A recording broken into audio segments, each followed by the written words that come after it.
On est dans la troisième semaine de notre série du mois de janvier, Dieu est. On a une semaine encore qui reste. On parle simplement des attributs de Dieu. On va revenir sur la série à des moments divers et variés dans les années à venir parce qu'on a beaucoup plus d'attributs à voir.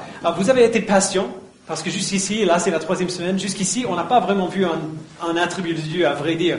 On a vu deux aspects du caractère de Dieu qui permettent d'avoir un cadre pour tous les attributs de Dieu. On a parlé la première semaine du fait que Dieu est trinitaire, c'est-à-dire qu'il est un Dieu en trois personnes. Et la semaine dernière, on a vu que Dieu est saint, c'est-à-dire qu'il n'est pas la somme de ses attributs, mais qu'il est chacun de ses attributs. Dieu n'est pas seulement bon, il est la bonté elle-même. Il n'est pas seulement sage, il est la sagesse elle-même, et ainsi de suite. Donc enfin, aujourd'hui, après avoir vu tout ça, on est maintenant prêt à voir le premier vrai attribut de Dieu qu'on va voir dans cette série. Aujourd'hui, on va parler de la sainteté de Dieu, de la vérité que Dieu est saint. Donc, je vous invite à aller dans vos Bibles au livre d'Ésaïe, au chapitre 6. Vous avez aussi le texte sur le dos de vos dépliants. On ne va pas lire le texte tout de suite. Avant de le lire, on va prendre un instant simplement pour définir les termes, parce que ce passage et ce sujet est souvent rempli de termes et de mots qu'on utilise beaucoup dans l'Église, mais qui n'ont pas beaucoup de sens en dehors de l'Église. Souvent, quand on pense à la sainteté, on pense à la pureté morale, à la perfection morale. Ça en fait certainement partie, comme on verra, mais ce n'est pas tout. Être saint, dans la Bible, veut dire tout d'abord être à part. Être séparé. Dieu est saint parce qu'il n'y a personne comme lui. Ce n'est pas un être créé, il est transcendant, il est infiniment au-dessus de tout ce qui existe. Et donc, il y a une séparation naturelle entre Dieu et tout le reste de ce qui existe. Quand un être créé, une personne ou un objet dans la Bible est décrit comme saint, ça veut dire d'abord que cette personne ou cet objet a été mis à part pour le service de Dieu, par Dieu lui-même. Dieu, c'est le seul être vraiment saint de l'univers parce qu'il est la sainteté. Donc, c'est lui le seul être qui peut faire que quelqu'un d'autre ou quelque chose d'autre soit saint aussi. Et donc, voici où je vais peut-être énerver certains geeks de théologie. En tout cas, c'est déjà arrivé dans le passé quand j'ai eu cette discussion avec eux. Certaines personnes vont entendre quelqu'un parler de la sainteté en disant que la sainteté, c'est la perfection morale, la pureté morale. Et ils vont faire « Non, c'est pas juste. La sainteté, c'est être mis à part, c'est la distance, c'est séparation. » Et je viens de dire ça. Mais voici le problème. Dieu est à part du reste de la création parce qu'il est transcendant. Et donc, par définition, sa transcendance, c'est quelque chose que nous, en tant qu'êtres créés, ne pouvons pas voir. On n'est pas transcendant et donc on ne peut pas voir ce qui est transcendant. Du coup, lorsque Dieu nous montre sa sainteté, quand il montre sa sainteté aux êtres humains, il va nous montrer le plus grand aspect de sa transcendance, de sa mise à partesse, si on veut le voir comme ça. Il va nous montrer le plus grand aspect de sa sainteté que nous pouvons voir. Et ça, c'est sa perfection morale. Dans la Bible, à chaque fois que quelqu'un est mis à part pour le service de Dieu, dans la Bible, il est mis à part pour un service qui est pur. On ne peut pas séparer l'idée de la sainteté de Dieu et de la perfection morale. Les deux vont ensemble systématiquement. La sainteté inclut nécessairement la pureté morale parce que la pureté parfaite de Dieu, c'est au centre de pourquoi il est transcendant. C'est la définition de pourquoi Dieu est tellement au-dessus de nous. La sainteté est plus que la perfection morale, oui, mais elle n'est pas moins que cela. Ces choses vont toujours ensemble. Et quand on voit la sainteté de Dieu, c'est sa perfection morale qu'on aura devant les yeux. Et c'est pour ça que quand on parle du péché, on utilise souvent ce mot dans l'Église, quand on parle du péché, une bonne définition du mot péché, c'est tout ce qui va à l'encontre de la sainteté de Dieu. Pour faire court, Mark Jones donne cette définition brève de la sainteté de Dieu. La sainteté de Dieu veut dire que de manière immuable, Dieu aime le bien et déteste le mal. Donc maintenant qu'on a vu tout ça, qu'on a une idée de quoi on parle quand on parle de saint et péché, voyons ce qui se passe quand un être humain voit enfin à quoi ressemble la sainteté. Et c'est là où on va voir dans Ésaïe chapitre 6. Ésaïe, c'était un prophète de l'Ancien Testament. Il était un homme d'État, c'était un homme respecté. Dieu s'est servi de lui pour parler à plusieurs rois de Juda différents. Dieu l'a appelé à être son prophète et Ésaïe raconte les circonstances de cet appel-là dans Ésaïe chapitre 6. Donc il est dans le temple, possiblement pour se lamenter de la mort du roi Osias, qui était récemment mort et qui a mal fini sa vie. Mais dans le temple, quelle que soit la raison pour laquelle il était là, il reçoit bien plus que le réconfort. Donc je vous invite à lire avec moi à partir du verset 1. L'année de la mort du roi Osias, j'ai vu le Seigneur assis sur un trône très élevé. Le bord inférieur de son vêtement remplissait le temple. Alors, arrêtons-nous là un instant. Déjà, c'est remarquable parce que les êtres humains ne sont pas censés pouvoir voir Dieu. Quand Moïse, vous vous rappelez de l'Ancien Testament, quand Moïse a demandé de voir la gloire de Dieu, Dieu a refusé de lui montrer sa gloire. Il a seulement permis de voir son dos alors qu'il passait à côté de la montagne. On voit dans Exode 33. Mais cette vision de Dieu dans toute sa gloire, c'est ça qu'Ésaïe est permis de voir. Verset 2. Des séraphins se tenaient au-dessus de lui. Ils avaient chacun 6 ailes, 2 dont ils se couvraient le visage, 2 dont ils se couvraient les pieds et 2 dont ils se servaient pour voler. Donc les séraphins sont des anges de Dieu, et bien qu'ils soient plus grands et plus saints que les êtres humains, même eux, ils ne sont pas dignes d'être dans la présence du Dieu saint sans se protéger. Ils se couvrent le visage et les pieds de leurs ailes comme un signe de leur indignité dans sa présence. Mais ce qui est vraiment remarquable n'est pas tant ce qu'ils font, c'est plutôt ce qu'ils disent. Verset 3. Ils se criaient l'un à l'autre, Saint, Saint, Saint est l'Éternel, le Maître de l'univers. Sa gloire remplit toute la terre. Quand les anges disent que Dieu est saint, saint, saint, ce n'est pas juste un mécanisme poétique. La répétition, c'est une forme d'emphase dans l'hébreu biblique. Répéter quelque chose en hébreu, ajouter de la force à une idée, comme quand, après un bon repas, on dit « Oh, c'était vraiment, vraiment bon ». Okay, on fait ça en français aussi.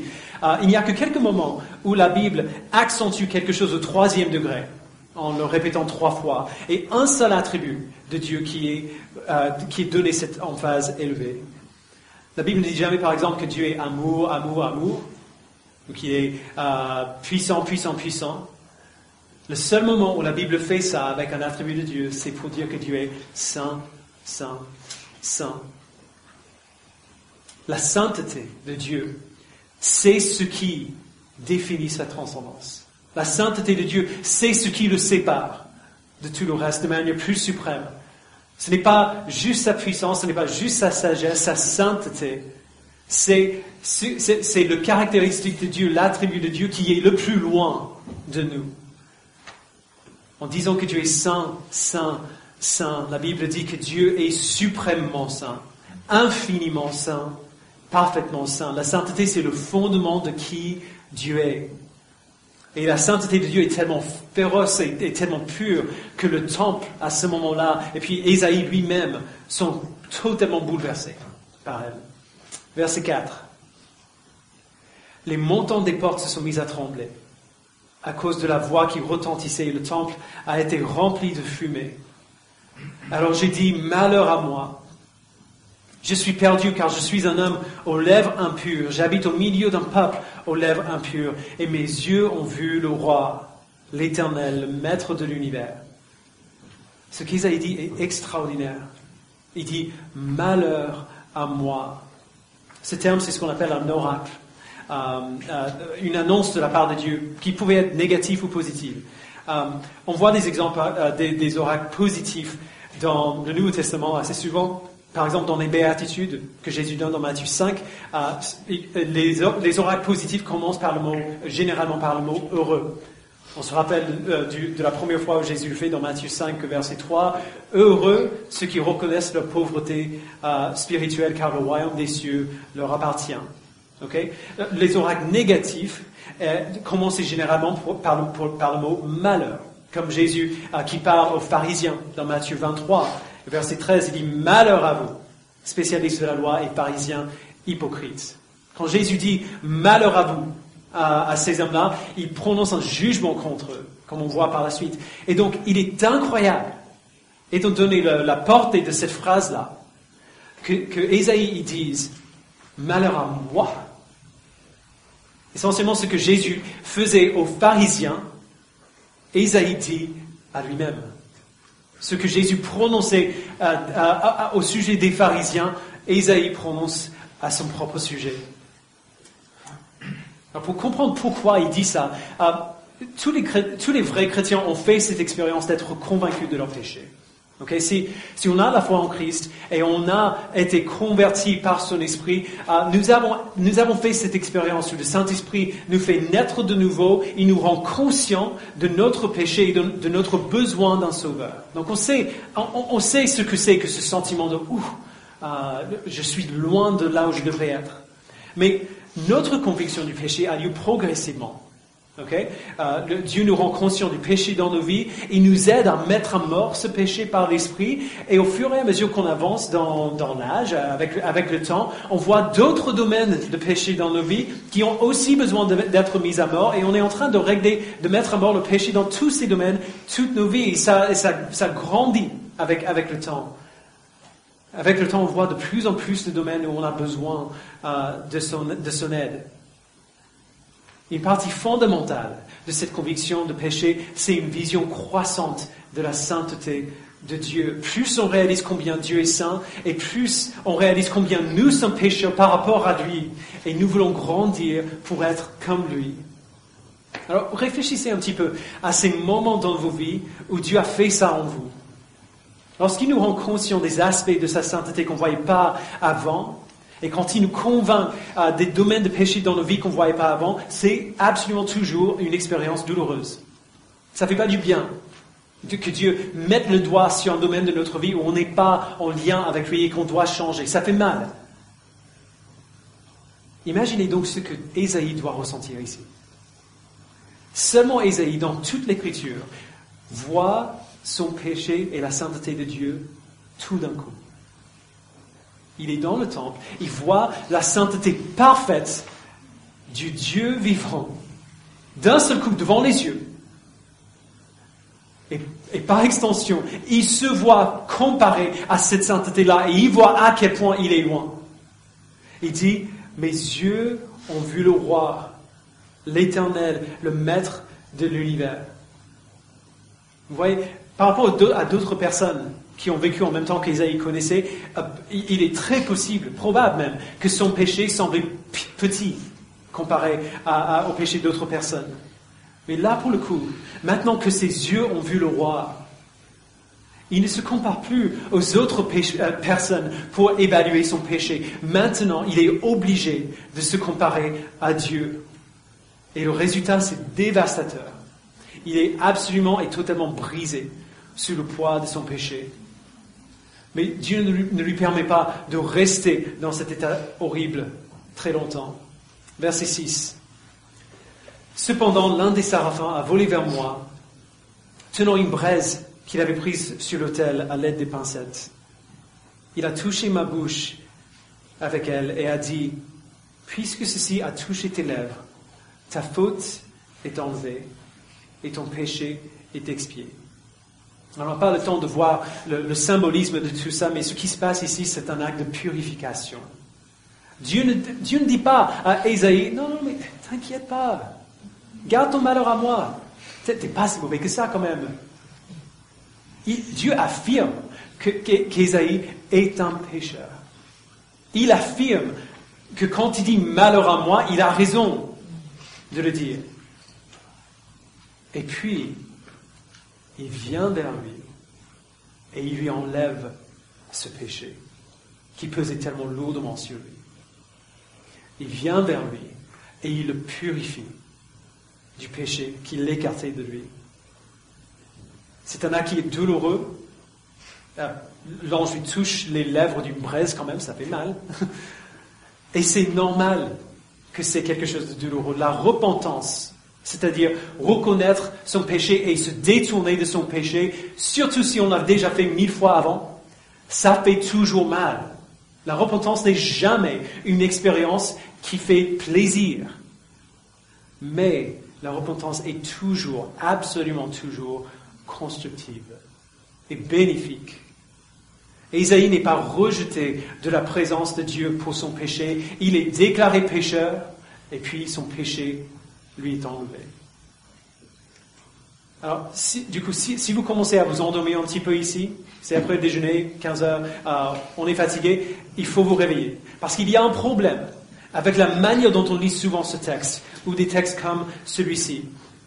Pour un grand nombre de chrétiens, lorsqu'ils lisent ce texte, mentalement, ils vont aller tout de suite au verset 6 et 7. Ils vont planer sur les versets 6 et 7, et ils vont pas trop tarder sur les versets 1 à 5. Ils vont aller vite à travers la première partie du texte, et ils vont rester aussi longtemps que possible au verset 6 et 7. Autrement dit, ils vont droit vers le pardon, et refuser de se laisser briser. Nous sommes tellement habitués à chercher notre bonheur et notre confort à tout prix qu'on ne veut pas subir quelque chose qui nous rend mal à l'aise et d'autant moins qui nous fait souffrir. Mais se voir confronté par la sainteté de Dieu, c'est toujours douloureux. Systématiquement, absolument à chaque fois, c'est douloureux. Et il le faut. Parce que quand on voit que Dieu comme saint, on voit Dieu tel qu'il est. Et reflété en ce qu'on voit quand on voit Dieu tel qu'il est, on se voit tel que nous sommes. Et on voit combien nous sommes corrompus comparé à lui. Et donc on fuit cette expérience-là. Et par conséquent, on ne saisit que très rarement ce que c'est vraiment que le péché. Ce que c'est vraiment que le mal. Les gens, je ne sais pas si vous avez déjà fait ça, ils voient le mot méchant dans la Bible. Ils lisent les psaumes, ils voient David qui demande à Dieu d'exercer sa vengeance contre les méchants. Jamais personne ne va voir le mot les méchants et dire ah, ça c'est moi. Quand on voit le mot méchant dans la Bible, c'est toujours les autres. Même pour David, c'est toujours les autres, les méchants. Plutôt on a parlé de la sainteté de Dieu comme étant sa transcendance pure. Que de manière immuable, Dieu aime le bien et déteste le mal. Alors, tout le monde le sait, de nos jours, ce sujet est un peu épineux. Parce que l'idée populaire, c'est qu'il n'y a pas de vrai bien moral, pas de vrai mal moral. Il y a ce qui m'apporte le bonheur et qui ne fait pas de mal aux autres, d'un côté. Et il y a ce qui m'apporte pas le bonheur, ou qui me rend malheureux, ou alors qui fait mal aux autres, de l'autre côté. Si ça me rend heureux et ça ne fait pas mal aux autres, c'est bien. Si ça ne me fait pas du bien, si ça me rend pas heureux et ça fait mal aux autres, c'est pas bien. Si c'est ça que tu penses, je suis vraiment désolé de le dire, mais tu auras beaucoup de mal à lire la Bible. Parce que nos opinions sur ce qu'est le bien et le mal, la Bible s'en moque. La Bible se fiche totalement de nos idées sur ce qu'est le bien et ce qu'est le mal. Dieu, le Dieu transcendant de la Bible, est le seul être qui est parfaitement saint parce que la sainteté, c'est qui il est. Il est la sainteté elle-même. Et donc c'est lui qui décide ce qui est saint. C'est lui qui décide ce qui n'est pas saint. C'est lui qui décide ce qui est le bien et c'est lui qui décide ce qui est le mal. En nous disant ce qu'il est lui-même, il n'a qu'à se décrire. Et on sait ce que c'est que le bien et le mal. Si c'est quelque chose que Dieu ne ferait pas, c'est le mal. Si c'est quelque chose que Dieu ne désirerait pas, c'est un désir pécheur. Si c'est quelque chose que Dieu déteste, c'est le péché. Si c'est quelque chose que Dieu aime, c'est le bien. Mais nous nous estimons tellement peu selon ce standard-là. On n'a pas envie de le faire parce que si on se regarde dans ce miroir-là, on verra le péché derrière chaque acte, chaque pensée, chaque parole que nous faisons. Paul dit dans Romains 3, versets 9 à 12. En effet, nous avons déjà prouvé que juifs et non-juifs sont tous sous la domination du péché. Comme cela est écrit, il n'y a pas de juste, pas même un seul. Aucun n'est intelligent, aucun ne cherche Dieu. Tous se sont détournés. Ensemble, ils se sont pervertis. Il n'y en a aucun qui fasse le bien, pas même un seul. On ne veut pas croire ça. Et donc on essaie de se comparer à d'autres gens qui semblent pires que nous. On regarde à nos collègues, à nos voisins, à nos amis, même à nos époux, nos épouses. Et on se dit, mais finalement, je ne suis pas si mauvais que ça quand même. Moi, je ne parle pas comme ça. Moi, je ne réagis pas comme ça. Moi, je ne triche pas comme lui. Je ne partage pas des commérages comme elle. Moi, je ne raconte pas des blagues comme lui il fait. Moi, je n'ai pas de rapport sexuel illicite comme elle fait tout le temps. Alors, par rapport à notre idée des autres, on se sent plutôt bien. Et tout le monde fait ça. On se compare aux erreurs et aux échecs des autres. Et puisque nous ne faisons pas nécessairement la même erreur, on se sent plutôt bien pour nous-mêmes. Et on se sent en mesure, en quelque sorte, de laisser passer notre jugement. Mais le problème, c'est qu'on utilise la mauvaise mesure pour évaluer notre qualité morale. La mesure de notre moralité n'est pas d'autres personnes qui sont pécheurs comme moi, d'autres personnes qui sont imparfaites comme moi. La mesure de notre moralité, c'est Dieu. C'est la seule mesure qu'il nous donne. Et cette réalité a le pouvoir de nous éventrer, émotionnellement parlant, comme on voit dans Ésaïe. Parce que par rapport aux autres personnes, on peut se sentir plutôt pas mal. Mais comparé à la sainteté de Dieu, nous sommes dans exactement la même situation, avec exactement la même culpabilité. En fait, comparé à la sainteté de Dieu, même les bonnes choses que nous faisons sont corrompues. Même les bonnes choses que nous faisons ne sont pas bonnes. Et Isaïe voit la sainteté de Dieu ici dans le chapitre 6, et face à cette vision, il a vu même ses soi-disant bonnes œuvres d'une autre manière. Il dit dans Ésaïe 64, verset 5, « Nous sommes tous devenus comme des objets impurs, et toute notre justice, toute notre moralité est pareille à un habit taché de sang. » Ce terme-là, habit taché de sang, c'est un terme qui est spécifique.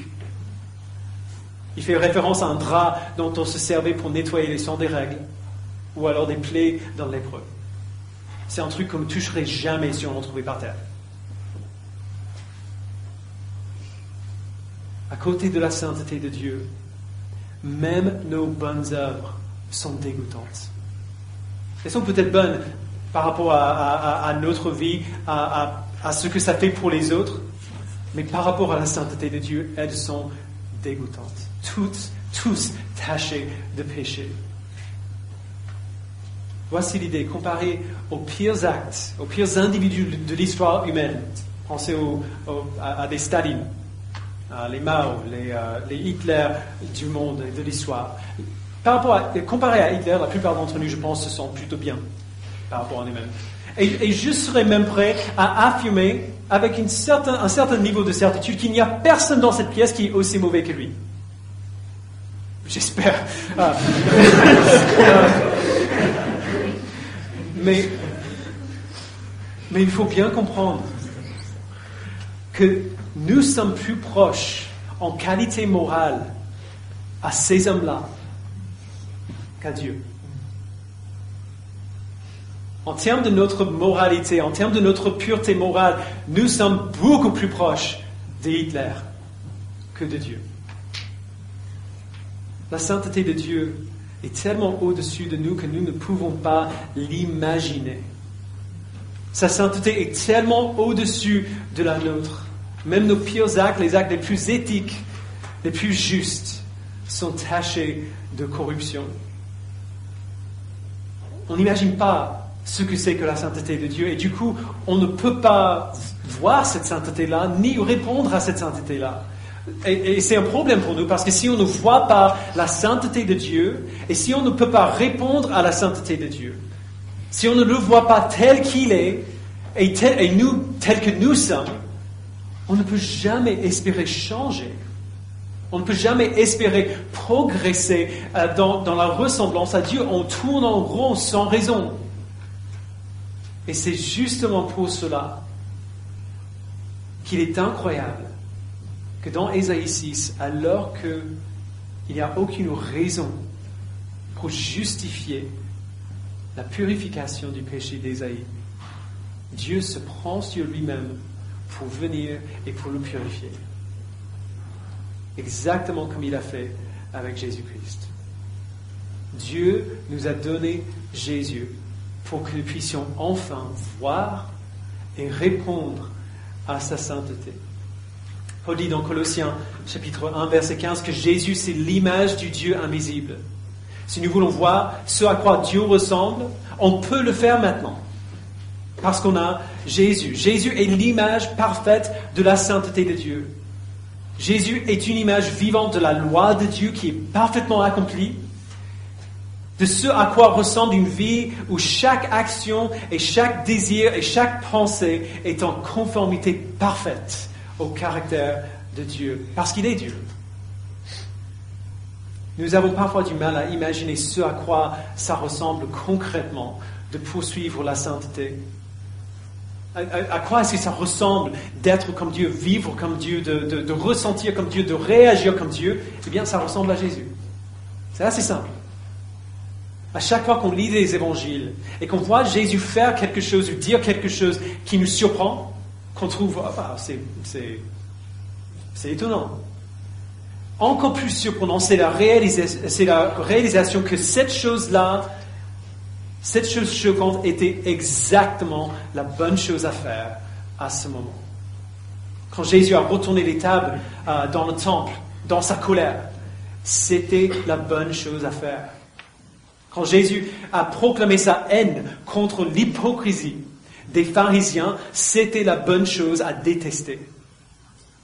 Quand il nous dit d'aimer nos ennemis, de prier pour ceux qui nous persécutent, c'était parce que c'est la bonne manière d'aimer et de prier. En Jésus, Dieu nous a montré une image physique, visible et vivante de sa sainteté. Alors combien c'est bête de ne pas passer autant de temps que possible à nous immerger dans sa vie, dans ses paroles, dans sa pensée. Non seulement Jésus est une image de la sainteté de Dieu dans sa vie, on voit encore plus magnifiquement manifester la sainteté de Dieu dans la mort de Jésus pour nous. On voit dans la mort de Jésus à la croix, dans sa séparation du Père, combien Dieu est le péché.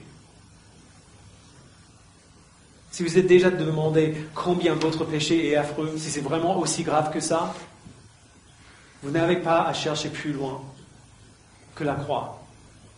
À chaque fois que vous avez nourri de la jalousie contre quelqu'un d'autre, même si c'est juste un petit truc, à chaque fois que vous avez désiré être cool et bien estimé par vos proches, plus que vous avez désiré être humble et les servir sans qu'ils le remarquent.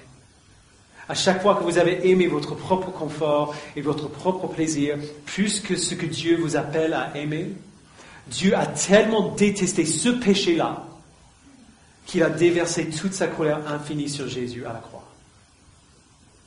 Le puritain Stephen Charnock a écrit que le Père préférerait voir la personne la plus excellente, son égal dans toutes les perfections glorieuses de sa nature, mourir sur une croix de honte et être exposé aux flammes de la colère divine, plutôt que de voir le péché persister et sa sainteté rester insultée par les crimes contre sa loi.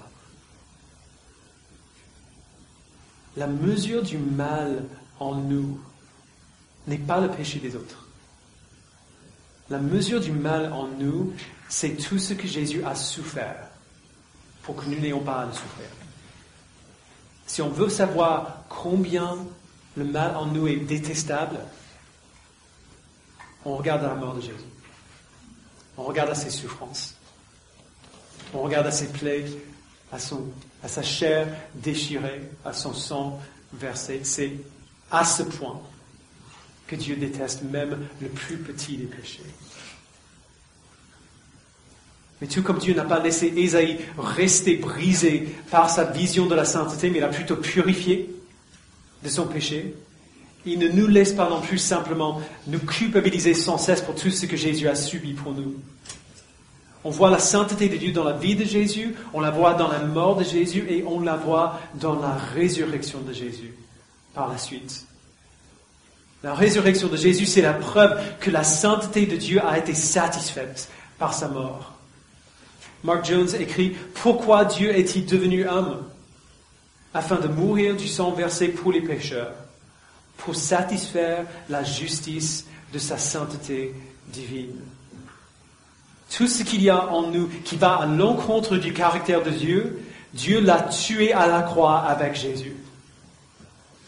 Et la résurrection de Jésus, c'est la preuve que l'œuvre de Jésus-Christ a été parfaitement faite et terminée et efficace. La résurrection, c'est la preuve que Dieu ne retient plus aucune colère pour ses enfants. Toute cette colère a été déversée sur Christ. La résurrection, c'est la preuve que Dieu n'a plus rien contre ses enfants. À travers la résurrection, tout ce que Jésus a accompli à la croix est appliqué à nous par son esprit. Jésus a vécu une vie parfaite et il nous l'a donnée. Donc, Dieu considère maintenant que sa vie parfaite, c'est notre vie parfaite. Jésus a été tué pour nos péchés. Alors Dieu considère maintenant que notre péché est mort aussi. La sainteté de Dieu qui déteste notre péché a été parfaitement satisfaite en Christ.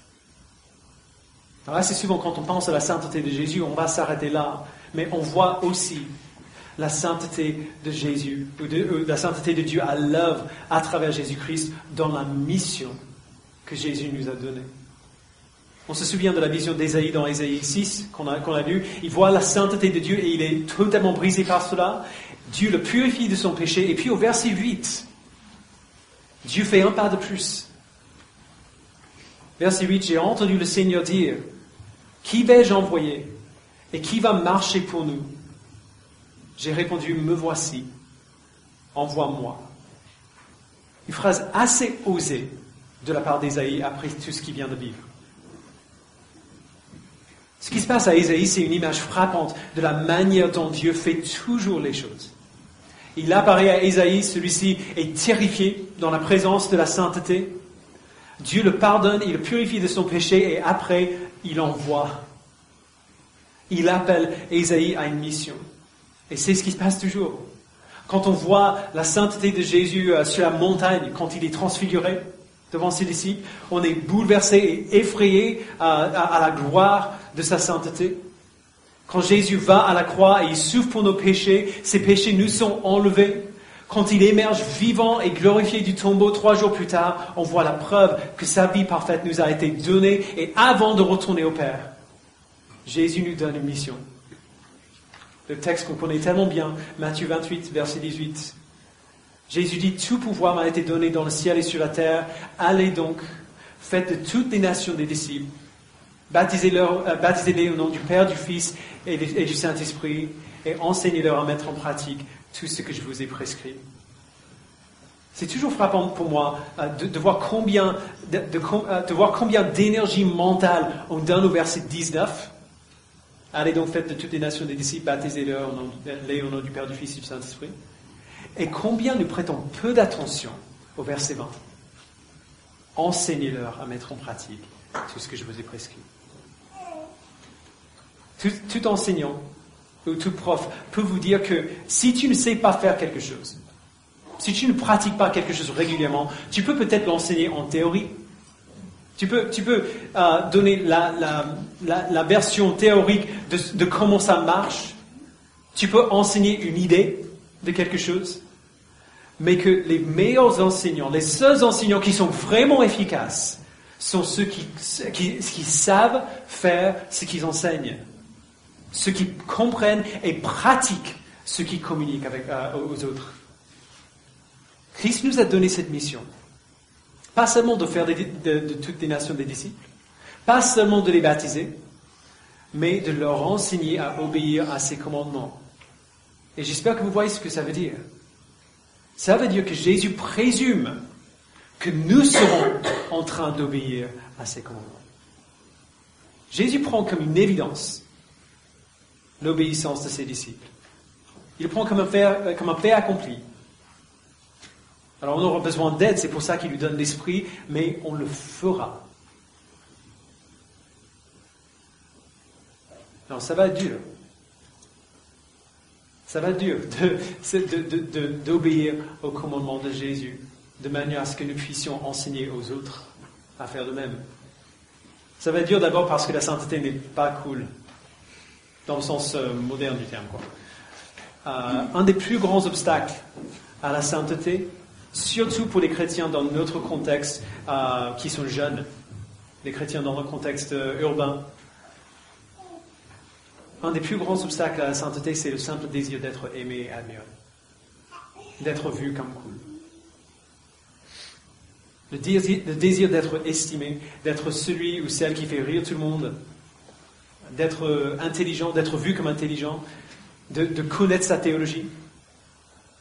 Si on ne fait pas attention, tous ces désirs-là vont venir supplanter le désir d'être comme Christ. Ce sera dur aussi parce que finalement, assez peu de chrétiens se soucient sérieusement de vivre comme Jésus a vécu. Pour beaucoup de chrétiens, on s'en fiche un peu. Surtout dans nos cercles réformés, on passe beaucoup de temps. Je t'indiquais pas. On passe beaucoup de temps à nous rassurer que Jésus est le sauveur qu'il nous fallait. À nous rassurer que notre salut est assuré. Et c'est vrai, c'est merveilleusement vrai, je le dis moi-même tout le temps. Mais pour certains chrétiens, pour certains d'entre nous-mêmes, je crains que nous répétions ces choses aussi souvent. Parce qu'en réalité, nous savons que notre réponse à ce que Jésus a fait pour nous manque terriblement. Nous ignorons totalement le fait que c'est pour la sainteté qu'il nous a sauvés. Il nous a sauvés pour être saints comme lui, il est saint. On se dit constamment haut et fort que notre salut est assuré en Christ parce qu'on se sent coupable de lui obéir si peu. Et on sait que ça ne devrait pas être comme ça. Et on veut se rassurer que tout va bien quand même. Tout le monde qui prend sa foi au sérieux va ressentir cette culpabilité-là à un moment ou à un autre. Pour des raisons légitimes ou non. Parfois, on se sentira coupable parce qu'on est coupable. Et on a besoin de nous repentir. Parfois, on se sentira coupable parce que l'ennemi nous ment et nous remplit de doutes. Et encore certains ne ressentiront aucune culpabilité, même s'ils devraient. Certains soi-disant chrétiens continueront leur vie et ne remettront jamais leur sainteté en question. Ils prennent la bonne nouvelle de l'Évangile comme un fait et ils se diront « Ok, maintenant que ça c'est fini, je peux faire ce que je veux. » Alors ils ne diraient jamais ça à haute voix, aussi franchement que ça. Mais c'est ça qu'ils disent et ce qu'ils font dans leur vie. Ces chrétiens devraient sérieusement questionner s'ils ont vraiment la foi en Christ. Mais finalement, quel que soit notre cas, ça ne fait rien. Que vous luttiez avec la culpabilité de votre manque d'obéissance, vrai ou imaginé, ou alors que vous réalisiez simplement que votre foi n'est peut-être pas aussi bien fondée que vous l'avez imaginé. Quel que soit le cas, la solution est la même. Tous les jours, aussi souvent que possible, nous devons répondre à la réalité que Dieu est saint. La Bible nous donne 3 étapes, 3 choses à faire. D'abord, puisque Dieu est saint, nous devons nous exposer à et nous rappeler de la sainteté de Dieu. C'est pour ça qu'on parle si souvent de lire la Bible tous les jours et de la lire en entier régulièrement. C'est pour ça qu'on prend des temps de confession chaque semaine quand on se rassemble pour louer et que moi je conseille aux chrétiens de prendre un temps de confession tous les jours et même plus d'1 fois par jour, matin et soir par exemple. quand on s'expose à la sainteté de Dieu dans sa parole, quand on confesse nos péchés à Dieu, nous nous rappelons de la distance qui existe entre nous et lui. Nous nous souvenons que Dieu n'est pas un être comme nous, qu'il est transcendant, qu'il est totalement séparé et que sa transcendance est parfaitement pure. Nous nous souvenons qu'il y a des comportements et des pensées et des désirs que Dieu aime et des comportements et des pensées et des désirs que Dieu déteste. Et nous nous souvenons que nous sommes tellement loin de sa sainteté que même nos bonnes œuvres sont comme des draps souillés comparés à lui. Alors nous nous repentons de ces choses. Et nous y restons aussi longtemps que nécessaire pour ressentir le poids de cette repentance. Il y a un livre merveilleux de John Owen sur la mise à mort du péché, la mortification du péché. Et une des premières erreurs, selon Owen, que les chrétiens font, c'est qu'ils se pardonnent trop rapidement. Ils savent que Dieu pardonne toujours, que le pardon de Dieu est assuré. Et donc, on pêche, on enfreint ses lois, on n'obéit pas à ses commandements. Et puisqu'on sait que Dieu nous pardonne, c'est là qu'on va tout de suite. Nous n'allons jamais mettre à mort nos péchés si nous ne voyons pas nos péchés comme dégoûtants. Et nous n'allons pas les voir comme dégoûtants si nous passons trop vite, si nous sautons des étapes.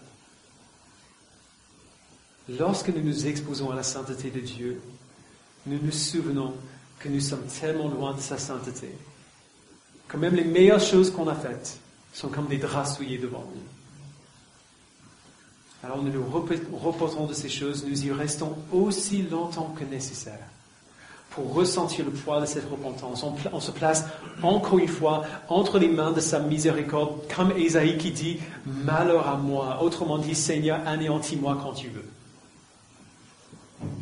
On se place encore une fois entre les mains de sa miséricorde. Après, on ne reste pas là. À l'infini. Nous devons, puisque Dieu est saint, nous devons nous souvenir que Jésus a satisfait la sainteté de Dieu pour nous. Ésaïe a vu la sainteté de Dieu, il a été brisé, et Dieu est venu et l'a purifié. La vie et la mort et la résurrection de Jésus ont satisfait les exigences de la sainteté de Dieu et nous ont donné cette sainteté-là. Nous devons savoir cela. Nous devons accepter cela et nous devons nous y reposer. Vous imaginez, après avoir vu clairement la distance qu'il y a entre moi et Dieu, l'écart qu'il y a entre sa sainteté et ma pauvre sainteté, soi-disant. C'est fatigant de voir ça. C'est désolant de voir à quel point nous sommes loin de lui. Et donc, combien c'est reposant de nous souvenir que l'écart a été mis ensemble. Que Jésus a fait ce qu'il fallait pour que cet écart entre nous et Dieu n'existe plus. Pour que nous soyons réconciliés à notre Père. On voit notre péché et on voit ce que Jésus a fait pour nous et ce n'est pas normal que nous soyons réconciliés à Dieu. Ce n'est pas normal qu'il nous pardonne comme il fait, mais il le fait. Nous devons savoir cela et nous reposer dans cela parce qu'on est fatigué. Il n'y a rien que nous pouvons faire pour ajouter ou pour soustraire à ce que Jésus a fait pour nous. Il a totalement absorbé la colère de Dieu pour nous. Et donc quand il nous a sauvés, il nous a totalement sauvés. Mais la réalité que l'œuvre de Christ pour nous est satisfaite et terminée ne veut pas dire que son œuvre en nous est terminée. Nous reposer dans le travail de Jésus ne signifie pas qu'on a le droit maintenant de se reposer de notre travail. Quand on voit notre péché, et on voit à quel point ce n'est pas normal d'être réconcilié à Dieu, nous répondons à son œuvre en devenant saints comme il est saint. La sainteté n'est pas optionnelle pour le chrétien, la Bible est claire. Elle est le résultat nécessaire de notre salut. Si quelqu'un est vraiment sauvé, cette personne sera sainte. Hébreux chapitre 12 et verset 14 dit « Recherchez la paix avec tous et la progression dans la sainteté. Sans elle, personne ne verra le Seigneur. » Si nous comprenons vraiment et acceptons ce que Jésus a fait pour nous, nous allons grandir pour être semblables à lui. Nous allons faire tous nos efforts pour faire ce qu'il dit de faire et pour ne pas faire ce qu'il nous interdit. Sinon, notre foi est une fiction et nous ne verrons pas Dieu. Alors évidemment, ce ne sera pas parfait. Nous, pas comme Ésaïe, Dieu le fait progressivement. Dieu nous fait voir sa sainteté et notre péché de manière progressive et merci Seigneur. Ce ne sera pas parfait d'un coup, mais il y aura du progrès. Si nous avons la foi en Christ, la personne que je suis aujourd'hui ne ressemble pas à la personne que j'étais il y a 10 ans. Et dans 10 ans, la personne que je serai ne ressemblera pas à la personne que je suis aujourd'hui. Nous devons nous-mêmes grandir dans la sainteté. Si on a vu la sainteté de Dieu révélée dans sa parole, et si on sait que Jésus a satisfait cette sainteté pour nous, alors nous devons nous comporter en fonction de cette vérité-là. Nous devons répondre à ce qu'il a fait pour nous, à combien ce n'est pas normal que nous soyons sauvés, et grandir dans la sainteté. Et la bonne nouvelle, c'est qu'on peut le faire maintenant. Nous pouvons le faire. Puisque nous sommes déclarés saints en Jésus-Christ, l'Esprit de Christ vient vivre en nous pour nous guider dans la sainteté. Sans Christ, personne ne peut voir la sainteté de Dieu, mais maintenant, à travers notre médiateur et notre sauveur, non seulement nous pouvons voir la sainteté de Dieu en lui, nous pouvons être saints comme il est saint. Alors, frères et sœurs, exposons-nous à la sainteté de Dieu, aussi régulièrement que possible. Souvenons-nous que Jésus a satisfait la sainteté de Dieu pour nous. Et répondons à son œuvre en devenant saints comme il est saint. Nous pouvons le faire par lui. Je vous invite à prier avec moi. Père, nous avons du mal à croire qu'il est possible de ressembler à Jésus-Christ. Quand on te voit clairement, quand on voit Jésus clairement, c'est presque déprimant. Parce qu'on voit à quel point tu es parfait, à quel point Jésus est parfait et à quel point je lutte encore. Parfois avec ces mêmes choses avec lesquelles je lutte depuis des années. C'est désolant, Père, de voir à quel point nous sommes lentement sanctifiés. Mais Père, ce sentiment de presque de désespoir en nous prouve que tu es en train de faire quelque chose. Parce qu'au moins, on ne s'en fiche pas. On est désespéré, mais on a de l'espoir. On est désespéré, mais on a notre espérance en toi. Et on veut continuer de croire que tu vas nous rendre semblables à ton Fils, comme tu l'as promis. Donne-nous, Père, de croire que tu disais la vérité quand tu as dit à travers Paul que ce que tu as prédestiné, tu les as aussi justifiés. Et ce que tu as justifié, tu as aussi glorifié. Que ce que tu as prédestiné, tu nous as prédestinés à être semblables à ton Fils, à être conformes à son image. Donne-nous, Père, de te voir tel que tu es, même si ça nous fait mal. Donne-nous de nous voir tel que nous sommes, même si ça nous fait mal. Donne-nous de voir la sainteté que tu as et qui a été satisfaite en Jésus-Christ. Et donne-nous enfin, Père, d'être tellement bouleversés par à quel point ce n'est pas normal. Que nous n'ayons pas d'autre choix ou pas d'autre désir que de répondre à ce qu'il a fait pour nous en obéissant à ta parole. On a besoin de toi pour le faire, mais tu nous promets que tu nous donnes ton esprit. Et donc, Père, nous croyons que nous pouvons le faire avec ton aide. Merci. Au nom de Jésus, nous le prions. Amen.